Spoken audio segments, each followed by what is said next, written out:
Hug day বললে বাংলা বলি বলে হাগুর কথা মাথায় আসে। ইস, কি বাজে।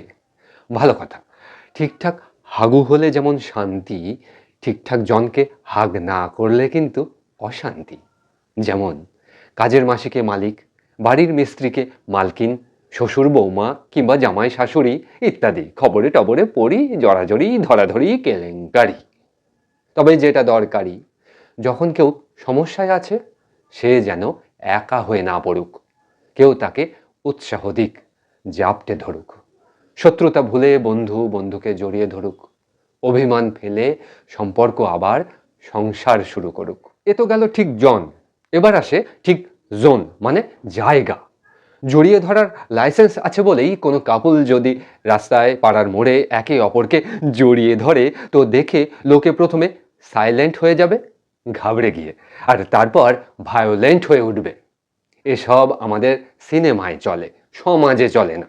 আমাদের কালচারে যেখানে সেখানে হিসি করা যায়, কিন্তু যেখানে সেখানে যাকে তাকে কিসই করা যায় না। জনসমক্ষে হাগ আর কিস করে ঠেকানো হয় বাচ্চার বায়না।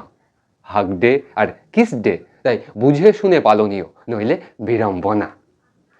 পরের দিন হলো আসল খেলা, প্রেমের মেলা, ভ্যালেন্টাইন্স ডে, ভালোবাসার ভ্যালিডিটি বাড়ানোর দিন। হাতে ধরে ছেঁড়া নেতা, কেউ বলছে আদিক্ষেতা। বিক্রেতার মুখে হাসি, ক্রেতার হাতে গোলাপ ফুল, পার্টনারের হাতে দিয়ে বলা ভুলে যাও আগের ভুল। হ্যাঁ, ছড়িয়ে পড়ুক প্রেম, সব না, অরিজিনাল, নির্ভেজাল। সেই ছেলেটা ভাবতে পারুক ধর্ষণ নয়, কাউকে অর্জন করতে হয়, তার জন্য লাগে প্রেম। সেই মেয়েটা ছেড়ে দিক গেম, ভালোকে ভালোবাসায় যায়, ভাবনা আসুক, হাত ধরা থাক মন্দ সময়। আর শুধু প্রেম দিবস কেন, দিবস ও রজনী প্রেম হোক রোজ, জুড়ে থাকুক সব্বাই, ভেঙে ফেলা তো সহজ।